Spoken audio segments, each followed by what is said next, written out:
My husband of 30 years left me, kicking me out of our home and the company. I rushed back to get my things. His new mistress blocked the door. A beggar now? You really are a failure. In a cold storm, I used my last coin to call my high school sweetheart, a billionaire nobody knew about. When his convoy of luxury cars pulled up to the house, he looked at my ex-husband and said 3 words. I'm glad to have you here. Follow my story until the end and comment the city you're watching from, so I can see how far my story has reached. The rain hammered against the windshield as I sat in my 15-year-old Honda, staring at what used to be my home. 30 years of marriage, and this is how it ended, with me parked across the street like a stranger, watching the lights glow warmly in the windows of the house I had decorated, cleaned, and loved for 3 decades. My name is Adrian, and at 61 years old, I never imagined I'd be homeless, penniless, and completely alone. 3 weeks ago, my husband Ruben had served me with divorce papers and an eviction notice on the same day. You need to be out by Friday, he'd said, not even looking up from his newspaper, as if I were a tenant who'd overstayed her welcome. The company we'd built together, Henderson and Associates Real Estate, was suddenly his company. The house was suddenly his house. Even my car, apparently, was registered only in his name. How had I been so naive? How had I signed so many papers over the years without reading them carefully? I pulled my thin jacket tighter around my shoulders. The heater in the Honda had stopped working months ago, and I hadn't bothered to fix it. Money had been tight, though I'd never understood why. Ruben handled all our finances, claiming it was one less thing for me to worry about. Now I realized it was one more way for him to control everything. The front door of my former home opened, and she stepped out. Cassandra, 28 years old, blonde, and wearing the silk robe I'd bought for myself last Christmas, the one I'd never had a chance to wear because Ruben said the color didn't suit me. She looked around the neighborhood like she owned it, which I supposed she did now. I took a shaky breath and opened my car door. I had to get my things. My photo albums, my grandmother's jewelry, my mother's china set. Surely Ruben wouldn't keep me from those. They were worthless to him, but everything to me. My legs felt unsteady as I walked up the driveway. Each step brought back memories. Ruben carrying me over this threshold on our wedding day. Teaching our neighbors' children to ride bikes on this very pavement. Hosting barbecues where everyone said we had the perfect marriage. Cassandra noticed me approaching and stepped directly in front of the door, her arms crossed. What do you want? I need to get my personal belongings, I said, my voice sounding smaller than I intended. My photo albums, some jewelry that belonged to my family. She laughed, a sharp sound that cut through the rain. Ruben said you might try this. He told me not to let you in. Those are my things, I said, trying to keep my voice steady. Some of them have been in my family for generations. Your family? She tilted her head, examining me like I was some curious artifact. Honey, you don't have anything. Look at you, standing in the rain like a beggar. You really are a complete failure, aren't you? The words hit me harder than the cold rain soaking through my jacket. A failure. Is that what I'd become? I thought about my life. 30 years of supporting Ruben's business ambitions, managing our home, sacrificing my own dreams so he could chase his, and this was what I had to show for it. Please, I whispered, hating how desperate I sounded. Just my grandmother's ring. It's in the jewelry box upstairs. It's worthless to anyone but me. Cassandra's smile was cruel. Worthless. That sounds about right. She looked me up and down, taking in my worn shoes, my old jacket, my gray hair that I hadn't been able to afford to color in months. You know what's funny? Ruben told me you used to think you were so important, the queen of your little social circle. And now look at you. I closed my eyes against the sting of her words in the rain. She was right. I had thought I was important once. I'd believed that my marriage mattered, that my contributions to our business mattered, that I mattered. How wrong I'd been. The answer is no, Cassandra continued. Now get off our property before I call the police. Our property. My home of 30 years was now theirs. I turned and walked back to my car, my shoes squelching in the puddles that had formed in the driveway. Behind me, I heard the door slam shut with finality. I sat in the Honda for a long moment, my hands shaking from cold and humiliation. I had nowhere to go. The motel where I'd been staying had kicked me out this morning when I couldn't pay for another week. I had exactly $3.67 in my wallet. Not enough for gas, not enough for food, not enough for anything. I pulled my old flip phone from my purse, its screen cracked from when I'd dropped it last week. Most of my contacts were meaningless now. Friends who'd sided with Ruben, business associates who wouldn't take my calls anymore. But there was one number I'd never deleted, even though I hadn't used it in over 40 years. Marcus Chen. My first love. My high school sweetheart. The boy who'd held my hand during senior year and told me he'd love me forever before life pulled us in different directions. I'd heard through mutual acquaintances over the years that he'd done well for himself. Something about hotels, business ventures. But I'd lost touch completely when I married Ruben and moved across the country. Now, sitting in my broken-down car in the rain, with my last few dollars weighing heavy in my purse, I found myself dialing his number. It was probably disconnected. He probably wouldn't remember me. But it was the only call I had left to make. The phone rang once, twice. On the third ring, a familiar voice answered. Deeper than I remembered, but unmistakably his. Hello? Marcus. My voice cracked. This is Adrian. Adrian Morrison. From Jefferson High School. I don't know if you remember me, but... Adrian. The way he said my name, soft and warm, made tears spring to my eyes. Of course I remember you. Are you okay? You sound... I let out a shaky breath. I'm not okay, Marcus. I'm not okay at all. And then the words came tumbling out. About Ruben, about the divorce, about being thrown out with nothing, about sitting in the rain outside my former home, being called a failure by a woman young enough to be my daughter. Where are you right now? Marcus asked, his voice sharp with concern. I gave him the address and he was quiet for a moment.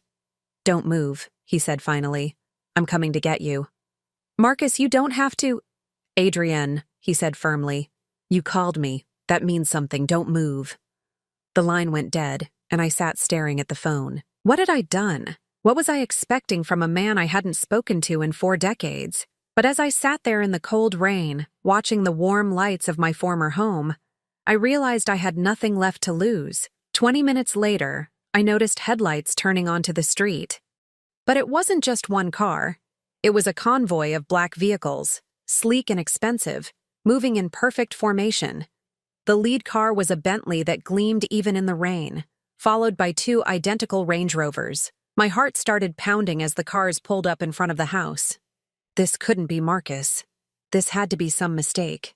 But then the driver's door of the Bentley opened, and a man stepped out. He was wearing an expensive coat that probably cost more than my car, his graying hair still thick, his shoulders broader than I remembered, but his walk unmistakably familiar. Marcus Chen. The boy who used to walk me home from school had become a man who traveled with a convoy of luxury vehicles. He walked directly to my car and tapped on the window. When I rolled it down, he looked at me with the same gentle brown eyes I remembered, though now they were lined with concern. Get in my car, Adrian, he said softly. Let's go home. I sat frozen in my Honda, staring up at Marcus through the rain-streaked window. This couldn't be real. The Marcus I knew had been a sweet, earnest boy who worked weekends at his uncle's restaurant and dreamed of maybe opening his own small business someday. This man standing before me looked like he could buy and sell the entire neighborhood without thinking twice. Adrian, he said gently, his voice cutting through my shock. Come on, you're soaked. I glanced toward the house and saw movement in the front window. Curtains twitched as someone peered out, probably Cassandra trying to figure out what was happening. Part of me wanted to stay in my car, to not make whatever this was more complicated than it already was. But Marcus opened my car door himself, extending his hand to help me out. His palm was warm and dry, and when his fingers closed around mine, I felt something I hadn't experienced in years. Safety. My things, I said weakly, gesturing to the small duffel bag in my back seat that contained everything I owned now. We'll get your things, Marcus assured me. nodding to one of the men who had emerged from the Range Rovers. The man, tall, professional, wearing an expensive suit under his umbrella, immediately went to retrieve my bag. Marcus guided me toward the Bentley, his hand steady on my back. The interior was warm leather and soft lighting, so different from my cold Honda that it felt like stepping into another world. As soon as I was seated, Marcus slid in beside me and one of his men took the driver's seat. "Sir," the driver said, "should we proceed?" "Not yet," Marcus replied, his eyes fixed on my former house. "Give me a moment." That's when the front door opened again. Cassandra stepped onto the porch, no longer wearing just the silk robe. She'd thrown on jeans and a sweater, probably realizing that whoever had arrived in those expensive cars warranted a different approach than the one she'd used with me. Behind her, I saw Reuben appear in the doorway. Even from the car, I could see the confusion on his face as he took in the convoy of vehicles parked in front of his house. He said something to Cassandra, who shrugged and pointed toward the Bentley. "They're coming out," I said quietly. Marcus nodded, then turned to me. "Adrian, I need you to know something before we do this. I've been following your life from a distance for years.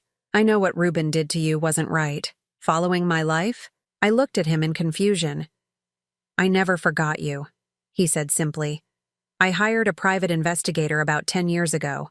I knew you were married, knew you were building a business. I also knew your husband was systematically stealing from you." The words hit me like a physical blow. "Stealing from me?" "We'll talk about that later," Marcus said gently. "Right now, I want you to sit here and watch while I have a conversation with your ex-husband." Before I could ask what he meant, Marcus was stepping out of the car. I watched through the rain as he walked up my former driveway with the kind of confidence that comes from absolute certainty. Reuben and Cassandra met him halfway. Even through the closed car windows, I could see the dynamic immediately. Reuben had always been a man who commanded rooms, who made himself the biggest presence wherever he went. But next to Marcus, he looked diminished somehow, smaller. Marcus said something, too quiet for me to hear. Reuben responded, his posture defensive. Cassandra stepped closer to Reuben, probably trying to present a united front, but I noticed she kept glancing at the expensive cars with obvious curiosity. Then Marcus said something else, and Reuben's entire demeanor changed. His shoulders sagged. His face went pale, even in the dim light from the porch. He said something back, shaking his head repeatedly. Marcus remained calm, unmoved. He spoke again, and this time I could see Cassandra grab Reuben's arm, as if to steady him. Whatever Marcus was saying, it was having a profound effect on my ex-husband. Finally, Marcus turned and walked back to the car. When he slid in beside me, his expression was satisfaction mixed with something darker. "What did you say to him?" I asked. Marcus looked directly at me, and for the first time since he'd arrived, I saw steel in his gentle brown eyes. I said 3 words. "She's with me." That's it? That's all it took. Marcus leaned back in his seat as the driver started the engine. "You see, Adrian, your ex-husband knows exactly who I am. He's known for years that Marcus Chen owns the Chen Hotel Group. What he didn't know until tonight was that Marcus Chen was the boy who loved Adrian Morrison in high school, and that I've been watching his treatment of you for a very long time." As we pulled away from the house, I turned to look back through the rear window. Reuben and Cassandra were still standing in the driveway, both of them staring after our departing convoy. Reuben looked like a man who had just realized he'd made a terrible miscalculation. "The Chen Hotel Group?" I repeated, the name suddenly familiar. That's you?" Marcus nodded. 43 hotels across the western United States. We just broke ground on our first international property in Vancouver last month. I stared at him, trying to reconcile the boy I'd known with this powerful man beside me. "Marcus, I had no idea.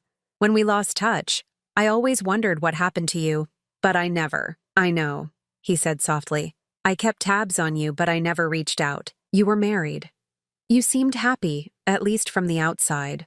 It wasn't until I started noticing irregularities in your husband's business practices that I realized how wrong I was." "What kind of irregularities?" Marcus hesitated, then reached into his coat and pulled out a tablet. He tapped the screen a few times, then handed it to me. Your maiden name was Morrison, right?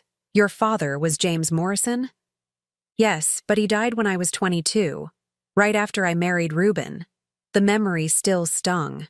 My father had never liked Reuben, had warned me that there was something off about the man I was planning to marry.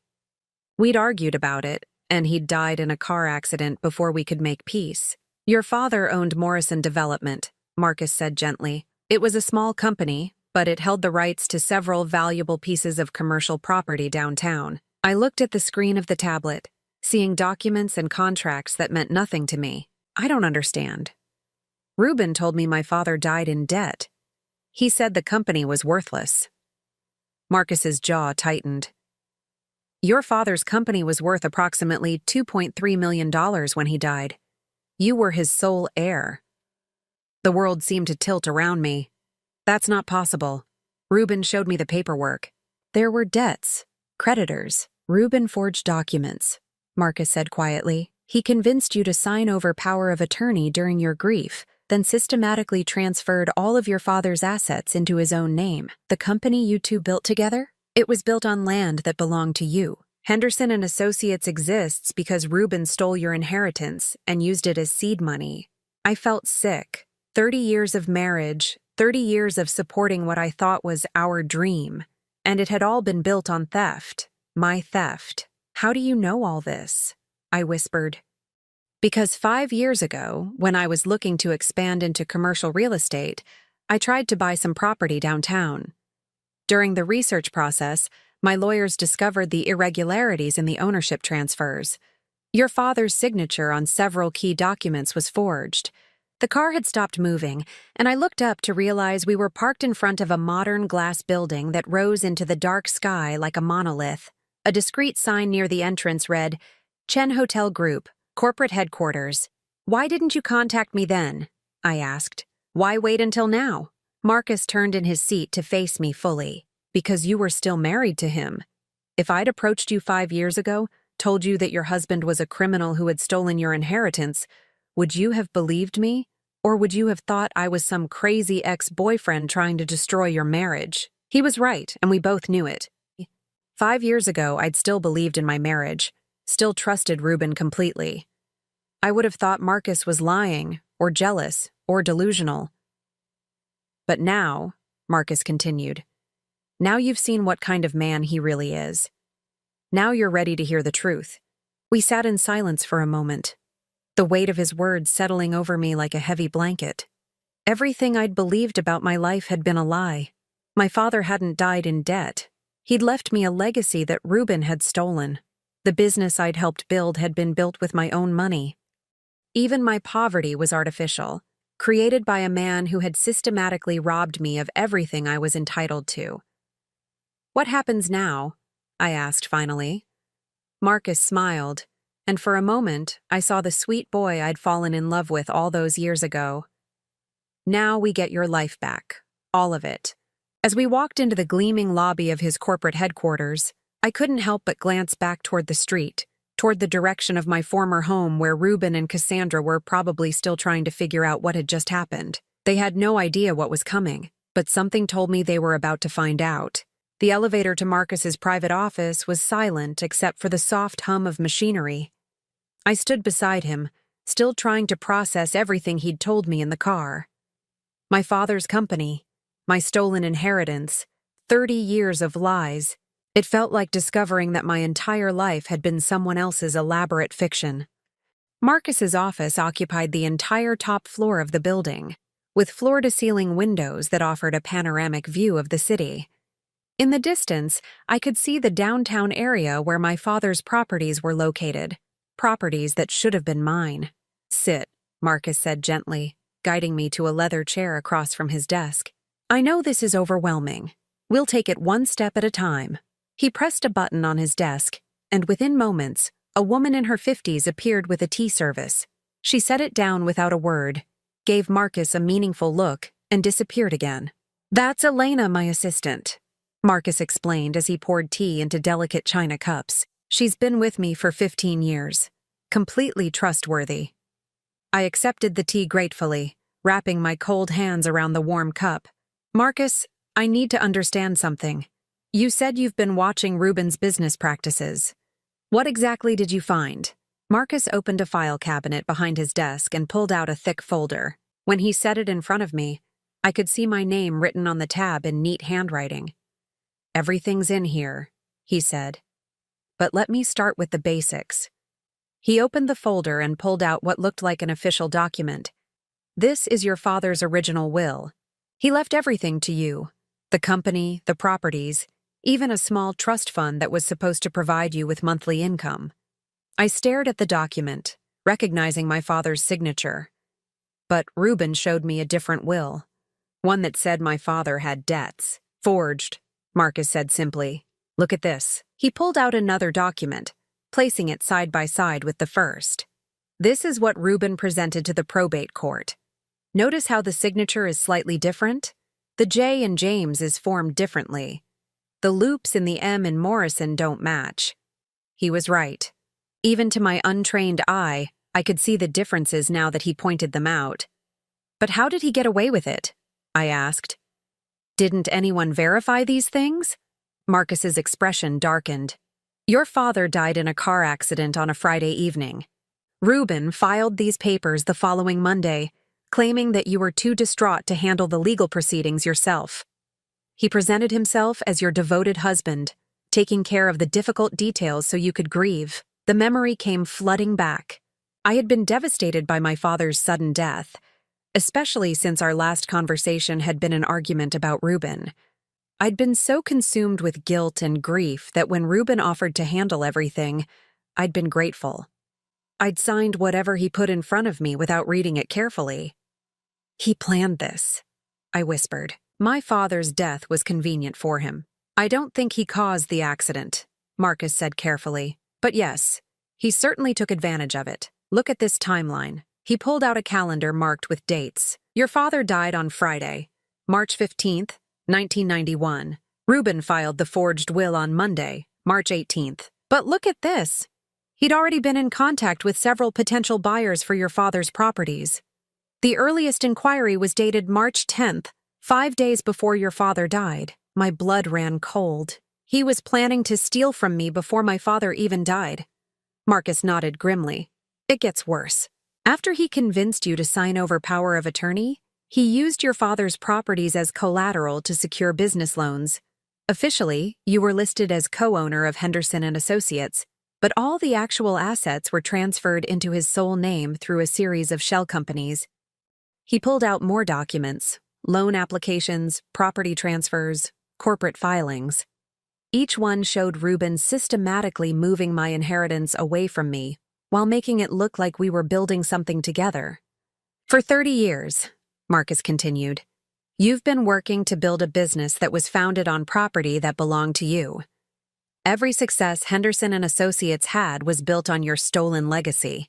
I set down my teacup with shaking hands. The house. Our house. Where did the money come from to buy it? Marcus consulted another document. Purchased with proceeds from the sale of one of your father's downtown properties. The deed was transferred to Ruben's name only, despite the fact that the money came from your inheritance. I thought about all those years of believing we were struggling financially, of working extra hours to help make ends meet, of sacrificing my own needs so Ruben could invest in the business, all while he was sitting on millions of dollars that rightfully belonged to me. Why did you wait so long to approach me about this? I asked. You said you discovered it 5 years ago.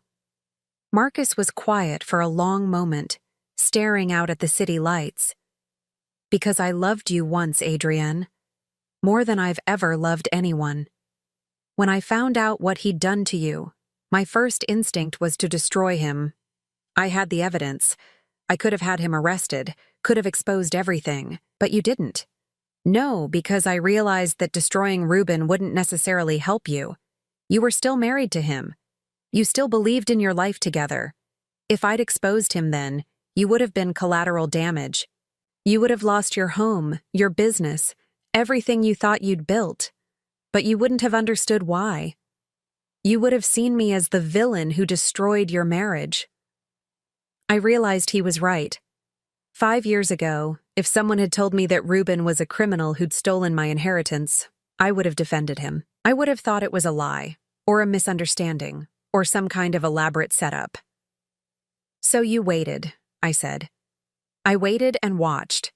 I kept hoping he'd change, that he'd treat you better, that maybe I was wrong about what kind of man he was." Marcus turned back to me, his eyes sad. "But he didn't change. He got worse. And when I heard through mutual contacts that he was planning to leave you, I knew it was time." "What mutual contacts?" Marcus hesitated. "The private investigator I hired to keep track of you also monitored Ruben's activities. We knew about Cassandra 6 months before you did. We knew he was planning to divorce you and leave you with nothing. We also knew something else." He pulled out another file, this one thicker than the first. "Ruben has been having affairs for over 20 years, Adrienne. Cassandra isn't the first, she's just the youngest." The photographs he showed me were like daggers to the heart. Ruben with various women over the years, at restaurants, hotels, conferences. Some of them were faces I recognized, women I'd considered friends. Others were strangers. "Mrs. Patterson from the country club," I said, staring at one photo. "She was at our anniversary party last year." "He's been seeing her on and off for 8 years, Marcus confirmed. "And look at this one." The next photo showed Ruben with a woman I didn't recognize, but the timestamp showed it was from our 25th wedding anniversary weekend. While I'd been home alone, thinking he was at a business conference, he'd been with another woman. "How many?" I asked quietly. "That we know of?" 17 different women over the past 20 years. I felt numb. Not just betrayed, but stupid. How had I missed so many signs? How had I lived with this man for 30 years and never seen who he really was? "There's more," Marcus said gently. "The business is in trouble. Serious financial trouble." "What do you mean?" "Henderson and Associates is about to go bankrupt. Ruben has been using business funds for personal expenses, including supporting several of these women. He's also made some very bad investments and lost significant money in the stock market. The company's debts currently exceed its assets by approximately $800,000. I stared at him in shock. 800,000? How is that possible? "He's been hiding it from you for the past 3 years, moving money between accounts, taking out loans against properties, even borrowing against the company's future earnings. The creditors are starting to circle." "But that means—" I struggled to understand the implications. "It means that when he divorces you and keeps the company, he's not keeping a valuable asset. He's keeping a massive debt. He probably planned to declare bankruptcy after the divorce was final, leaving you with nothing while he starts over with Cassandra." The cruelty of it took my breath away. Not only had Ruben stolen my inheritance and cheated on me for decades, but he'd also planned to stick me with the debts while he walked away free. "However," Marcus continued, "there's something he doesn't know." "What?" Marcus smiled, and for the first time that evening, it wasn't a gentle expression. "He doesn't know that I've been quietly buying up his debts. Over the past 2 years, through various shell companies, I've purchased approximately $600,000 of Henderson and Associates' outstanding loans." "Why would you do that?" "Because it means I can call those loans due at any time. It means I own the majority of his debt. And it means that when the time comes, I can force him into bankruptcy on my terms, not his." I sat back in my chair, overwhelmed by the scope of Marcus's planning. "You've been orchestrating this for years." "I've been preparing for this for years," Marcus corrected. "Tonight, when you called me, was when everything began." He pulled out one final document and placed it in front of me. "This is a lawsuit I've prepared against Ruben for fraud, forgery, and theft. It seeks to recover your stolen inheritance plus damages and interest. Based on current property values, you're entitled to approximately $4.7 million. $4.7 million. The number was so large I couldn't quite comprehend it. "That's not counting the value of Henderson and Associates itself," Marcus continued. "If we subtract the debts and add the value of the legitimate business assets, the company is still worth roughly $1.2 million. All of which should legally belong to you, since it was built with your stolen inheritance." I looked at all the documents spread across his desk. Years of investigation, planning, and preparation. "You did all this for me. I did this because it's right," Marcus said simply. And because 30 years ago, I promised I'd always protect you. I may have failed to keep that promise then, but I'm keeping it now. I thought about Ruben and Cassandra, probably still standing in the driveway of my former home, trying to figure out what had just happened. They had no idea that their perfect little world was about to come crashing down. But more than that, I thought about myself. For the first time in decades, I felt something I'd almost forgotten: hope. Not just hope for justice, but hope for a real future.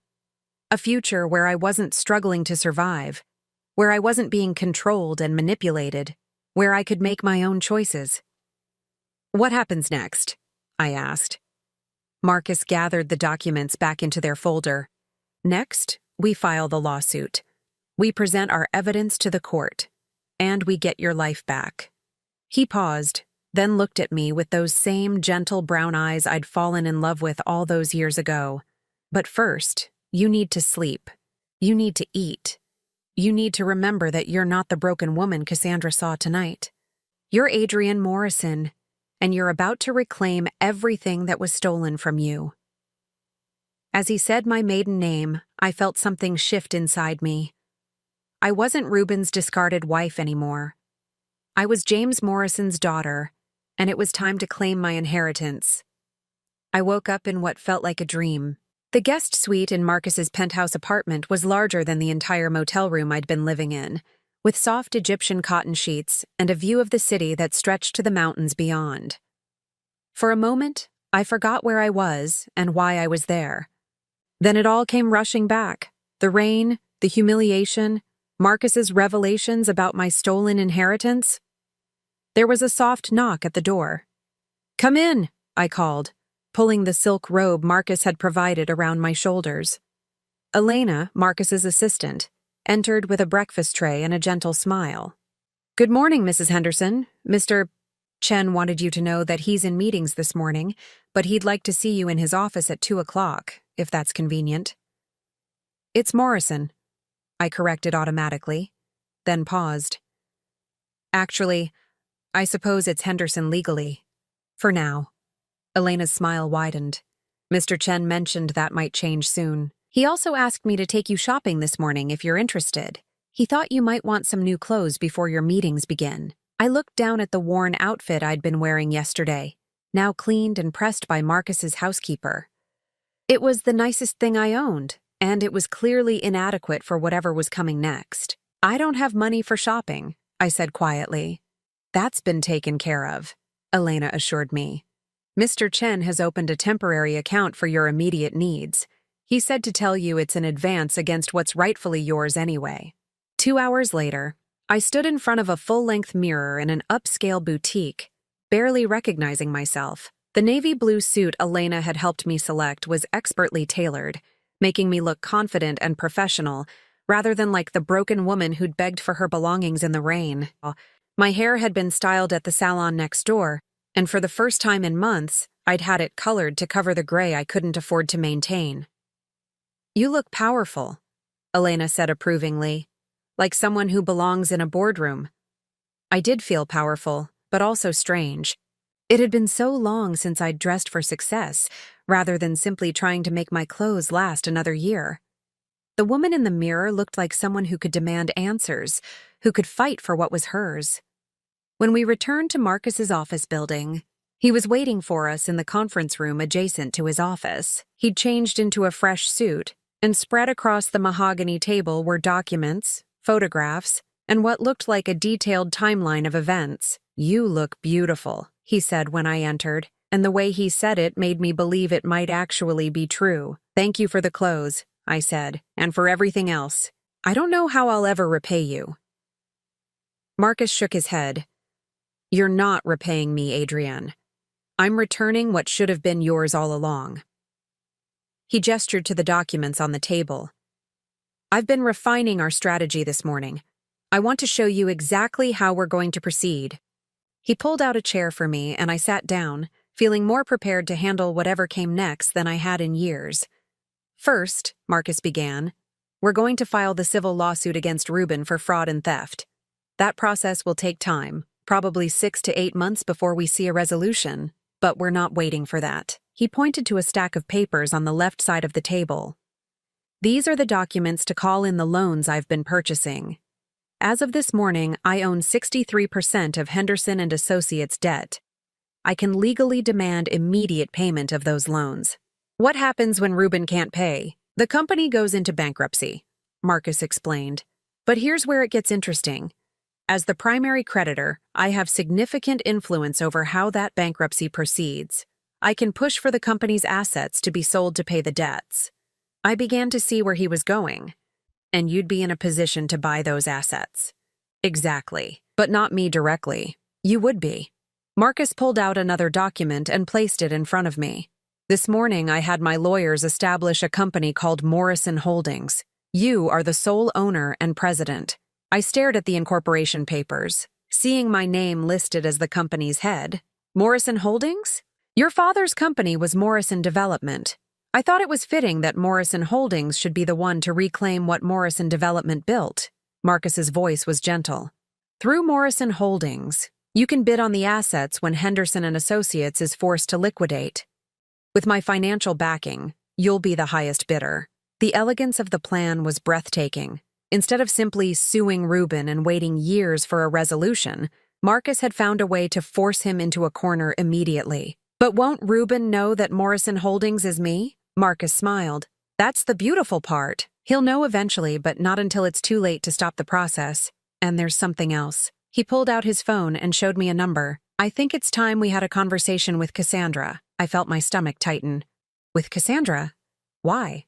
Because I don't think she knows the full truth about Ruben any more than you did.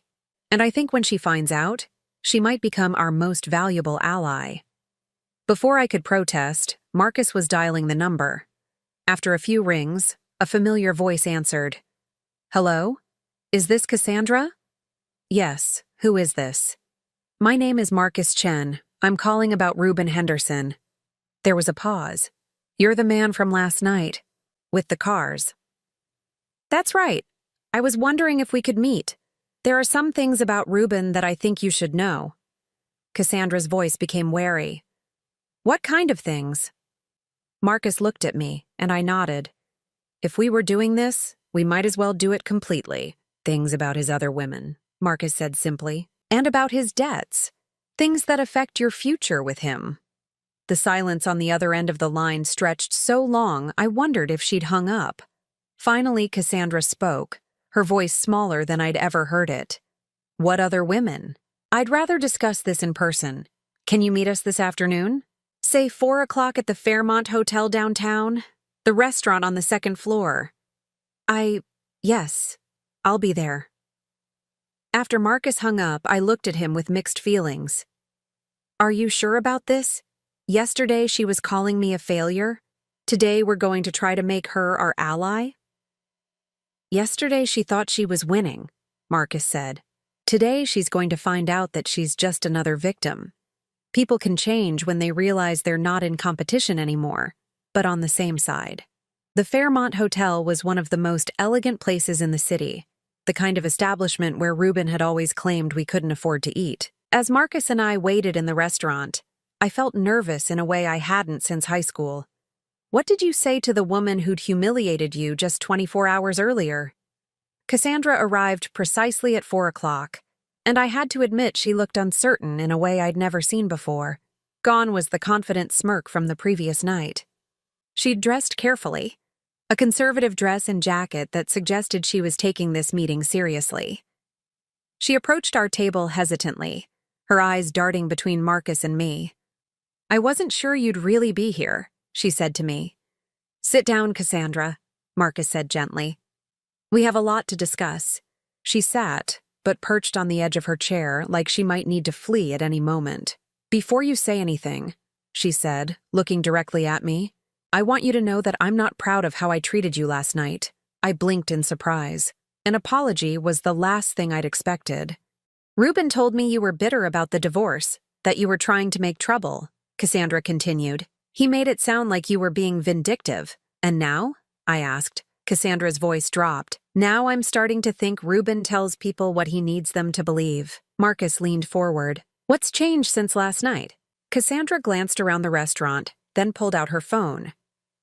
I found something this morning on his laptop. He left it open, and I saw an email. She showed us the screen, where an email conversation was visible. The messages were between Ruben and someone named D. Martinez. The conversation was brief, but devastating. R. The old situation is handled. Adrian signed the papers and she's out. D. Good. What about the new girl? R. Cassandra? She's useful for now. Pretty, young, doesn't ask questions, but she's not long-term material any more than the others were. D. How long do you think before you're ready to move on? R. Give me 6 months to get the finances sorted, then I'll probably need a change of scenery. Cassandra's hands were shaking as she put the phone down. There have been others, haven't there? Marcus and I exchanged glances. Then Marcus opened his briefcase and pulled out a folder, a different one from what he'd shown me the night before. 17 that we know of, he said gently. Over the past 20 years. Cassandra went pale. 20 years? But he told me I was the first. He said his marriage was dead, that he'd never cheated before, that I was special. The same thing he told all of them, Marcus said. He opened the folder and showed her some of the photographs, not to be cruel, but to help her understand.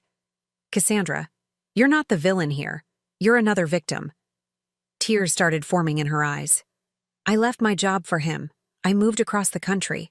I thought we were building a life together. What did you do before?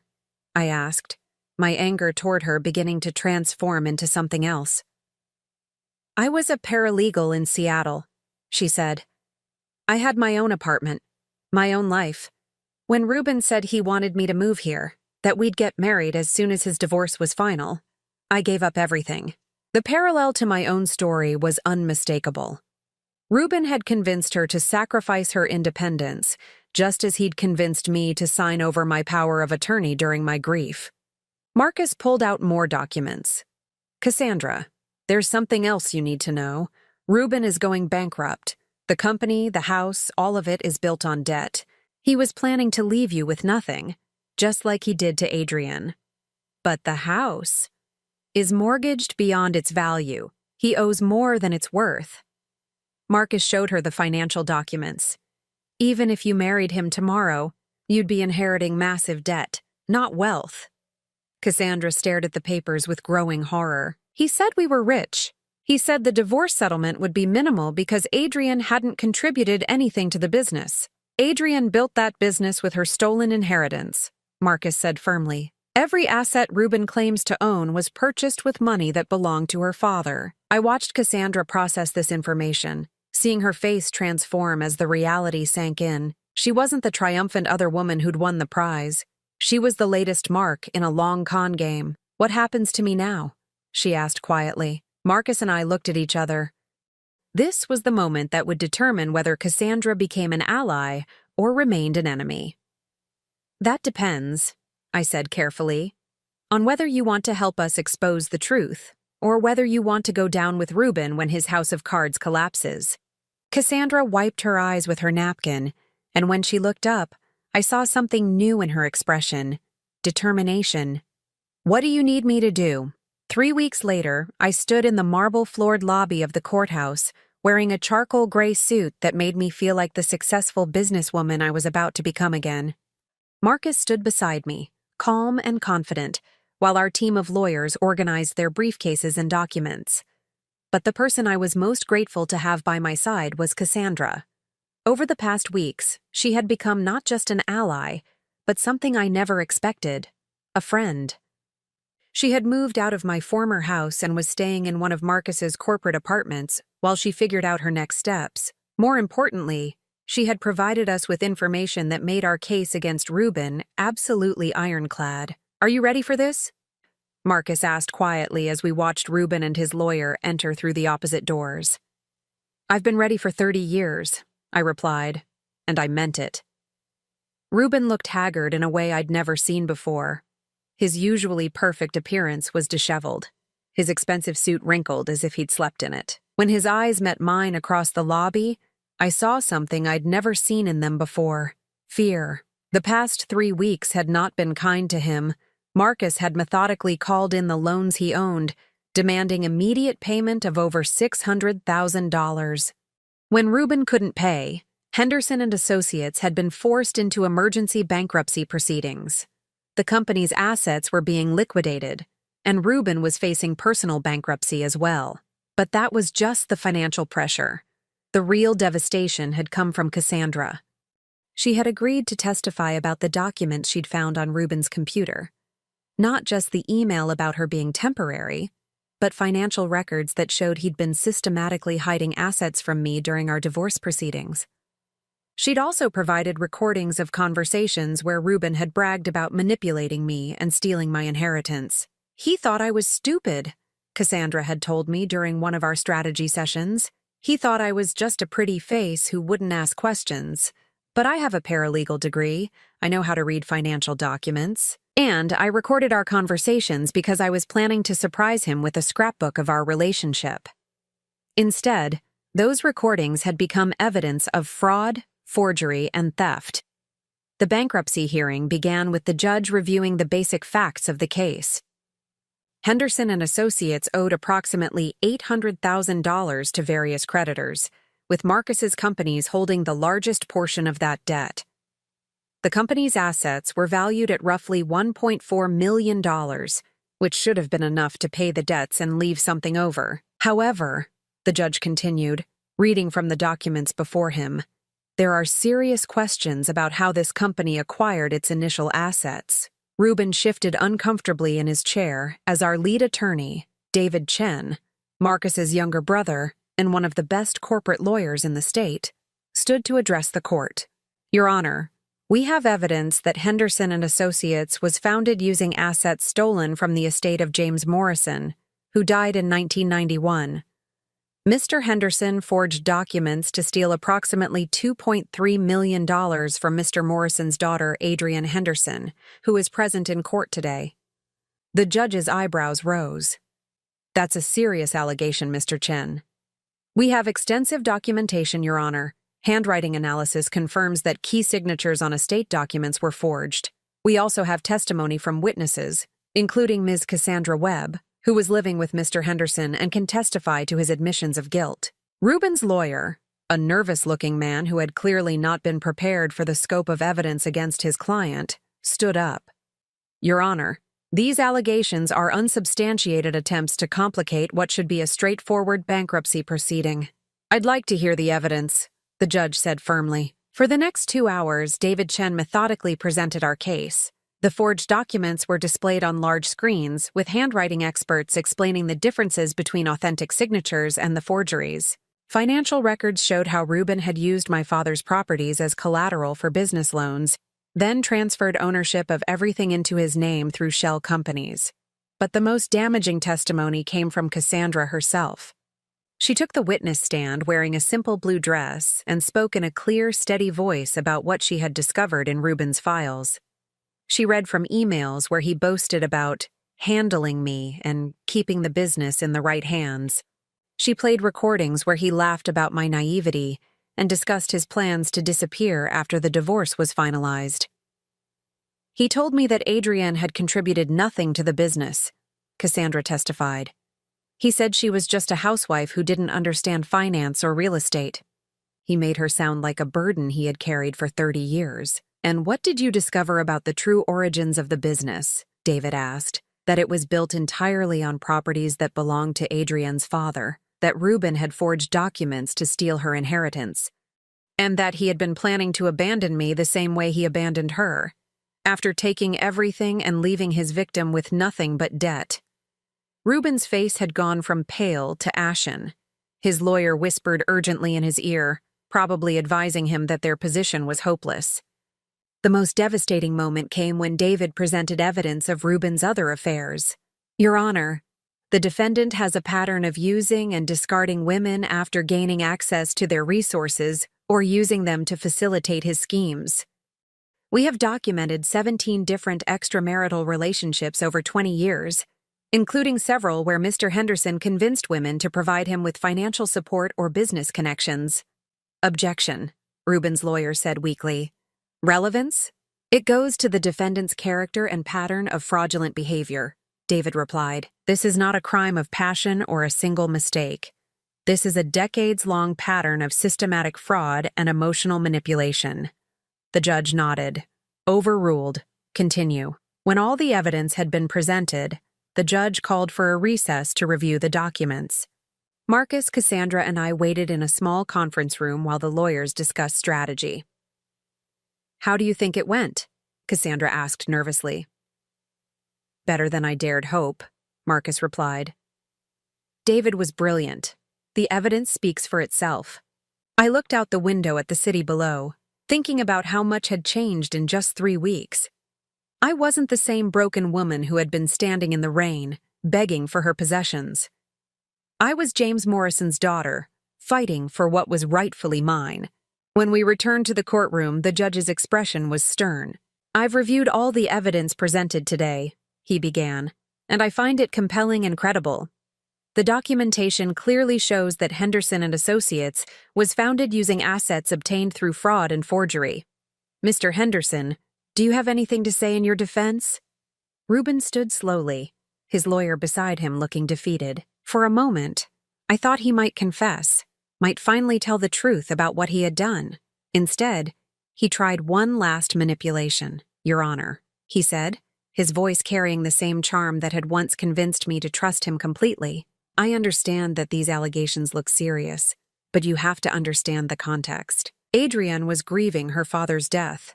She was in no condition to handle complex financial matters.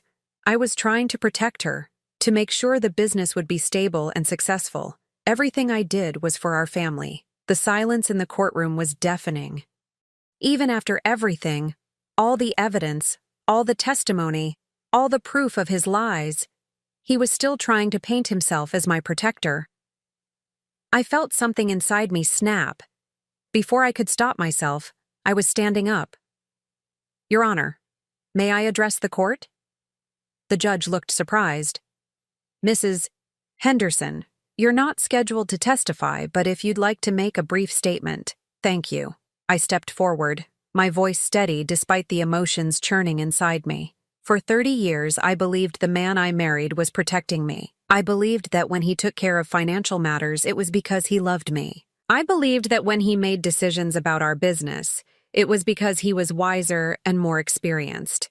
I looked directly at Reuben. But protection doesn't involve forging my father's will. Love doesn't mean stealing my inheritance and lying about it for 3 decades. And wisdom doesn't include planning to abandon your wife with nothing but debt while you run away with a younger woman. Reuben's face crumpled. For the first time, I saw him as he really was. Not the confident manipulator who had controlled my life, but a weak, selfish man who had built everything on lies. I trusted you completely, I continued. I signed every paper you put in front of me because I believed we were partners. I worked alongside you for 30 years because I thought we were building something together. But we weren't building anything.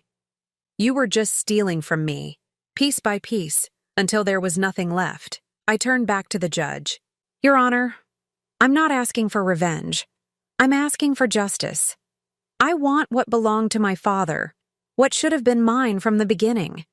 And I want to make sure that Reuben Henderson never has the opportunity to do this to another woman again. When I sat down, the courtroom was completely silent. Even Reuben's lawyer seemed speechless. The judge cleared his throat. Thank you, Mrs. Henderson. I've heard enough.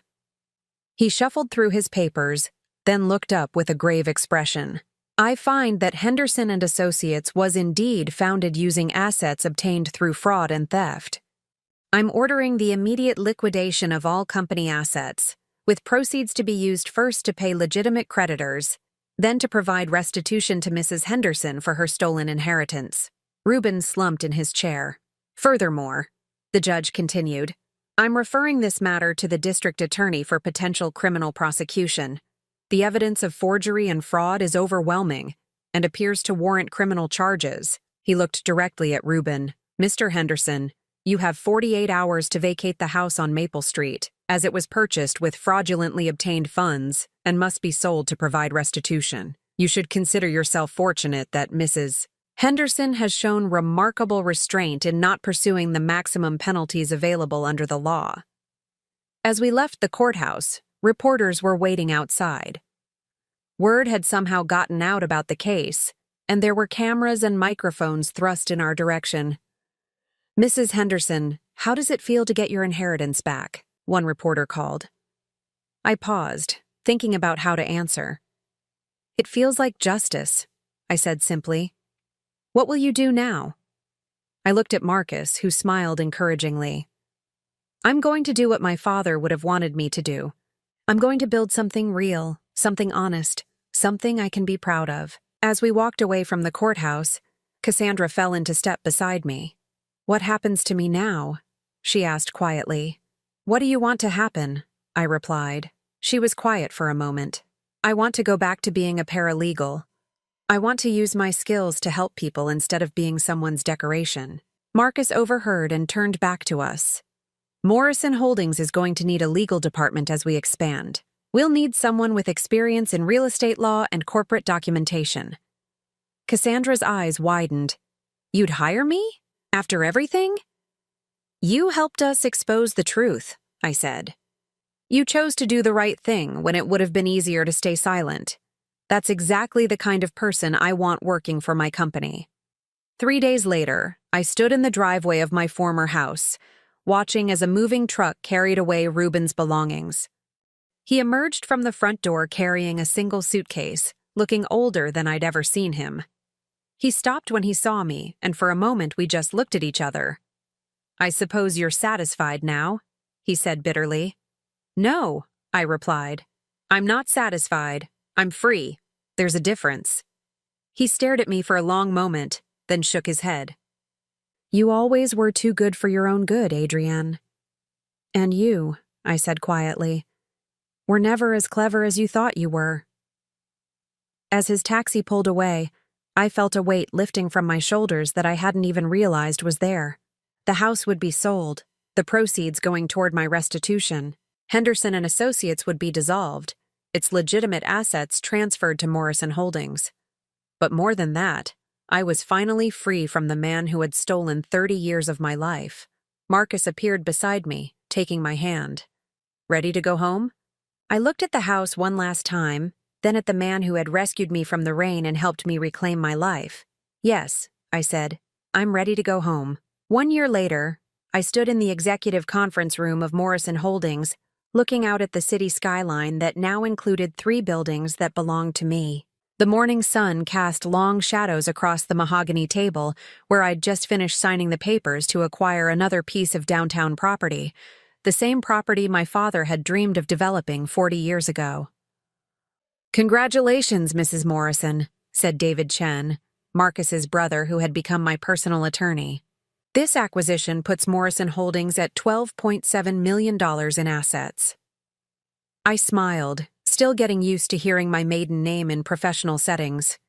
6 months ago, my divorce from Ruben had been finalized, and I had legally reclaimed my father's name.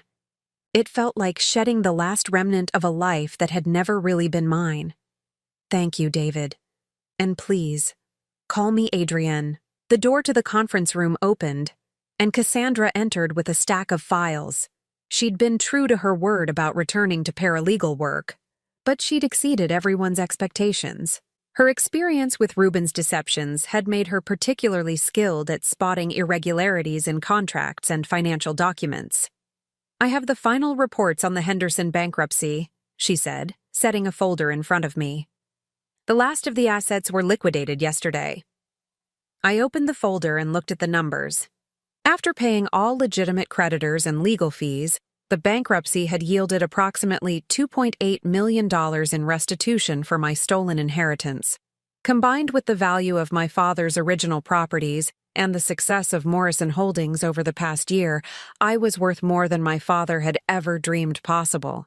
But more importantly, I felt alive in a way I hadn't in decades.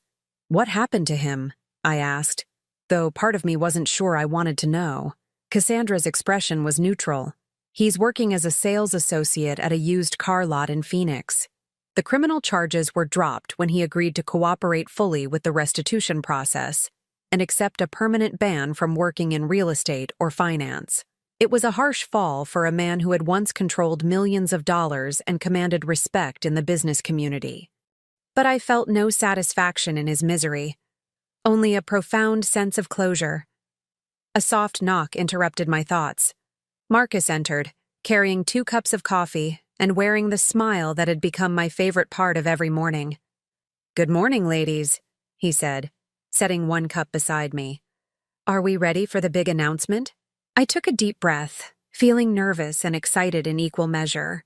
Today was the day we would announce something I'd been planning for months, something that would honor my father's memory while building something entirely new. "I think so," I said.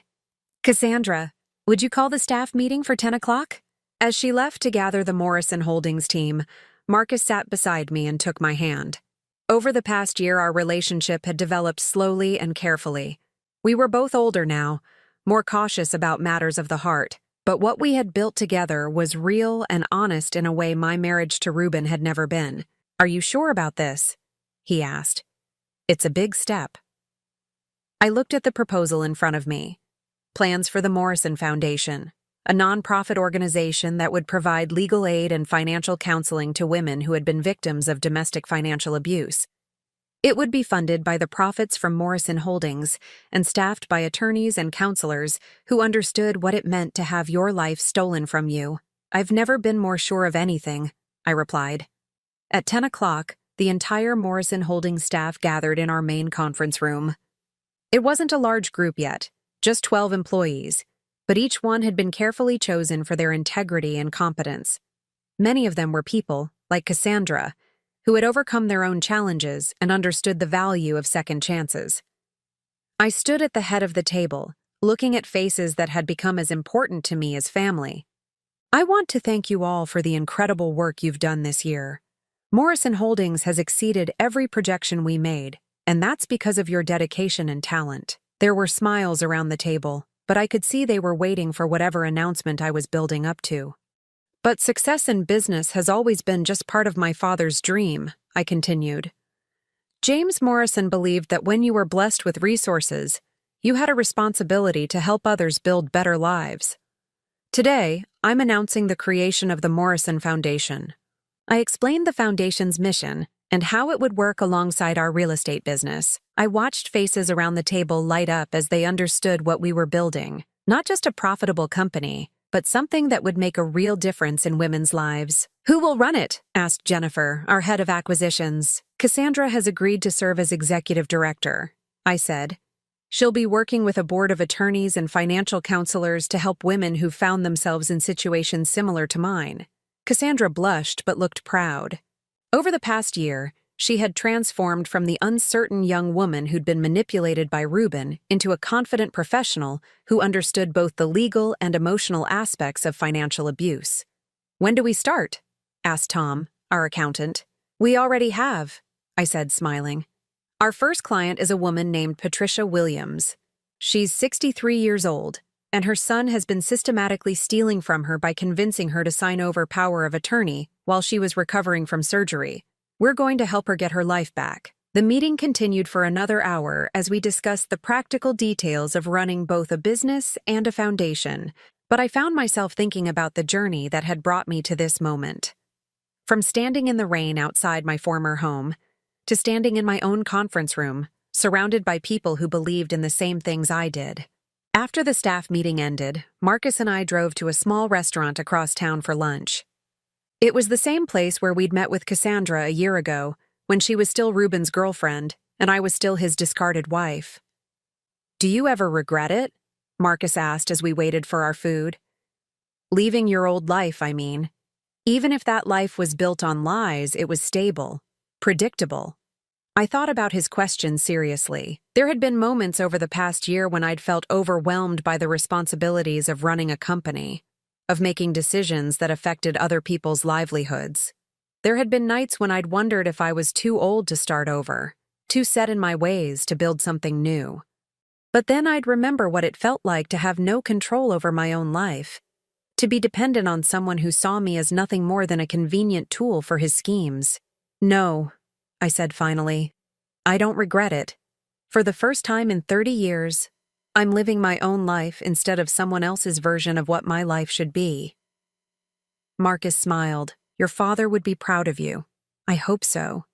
I think about him every day, wondering what Morrison Development would have become if Reuben hadn't stolen it. But maybe this is better. Maybe the Morrison Foundation is what he would have wanted all along. Our food arrived, and we ate in comfortable silence for a while. Through the window, I could see the downtown district where my father's original properties had been located.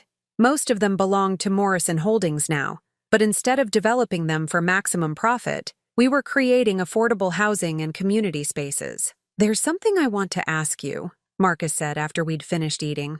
I looked up, surprised by the sudden seriousness in his voice. He reached into his jacket pocket and pulled out a small velvet box. My heart skipped a beat, but before I could say anything, he opened it to reveal not an engagement ring, but a key. This is the key to the penthouse apartment in the new Morrison Tower, he said. I was hoping you might want to share it with me. Not as husband and wife, we've both learned to be cautious about legal entanglements, but as partners in every sense that matters. I stared at the key, overwhelmed by the gesture. The Morrison Tower was the crown jewel of our real estate portfolio, a beautiful Art Deco building we'd renovated to house both our corporate offices and luxury apartments. The penthouse was supposed to be my home, but the thought of sharing it with Marcus made it feel like something more than just another property. Are you sure? I asked. We're both set in our ways. I'm 62 years old, Marcus. I've spent the last year learning who I am when I'm not trying to please someone else. Are you ready to share your space with a woman who's finally discovered she can be stubborn? Marcus laughed. Adrienne, I fell in love with your stubbornness when we were 17. I'm not going to start objecting to it now. I took the key, feeling its weight in my palm. Then yes, I'd like that very much.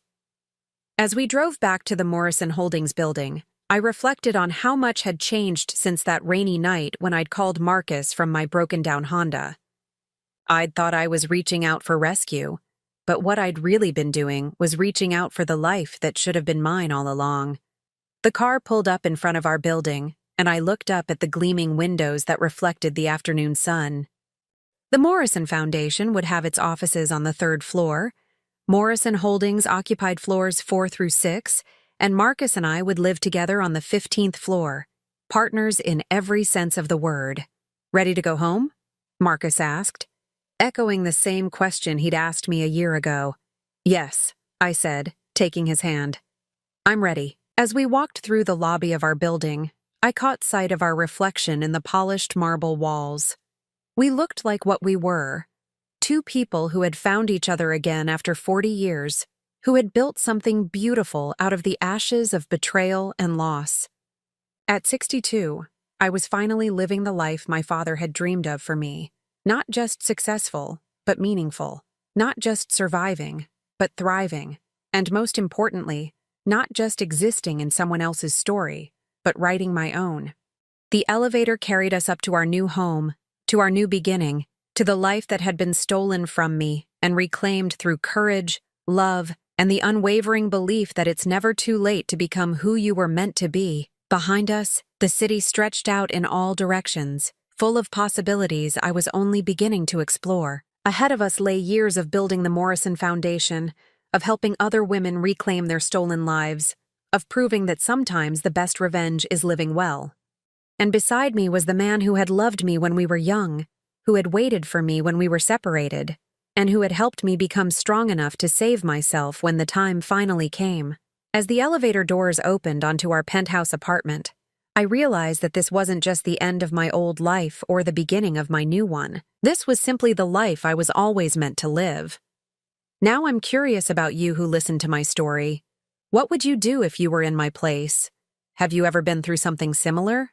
Comment below, and meanwhile, I'm leaving on the final screen 2 other stories that are channel favorites, and they will definitely surprise you. Thank you for watching until here.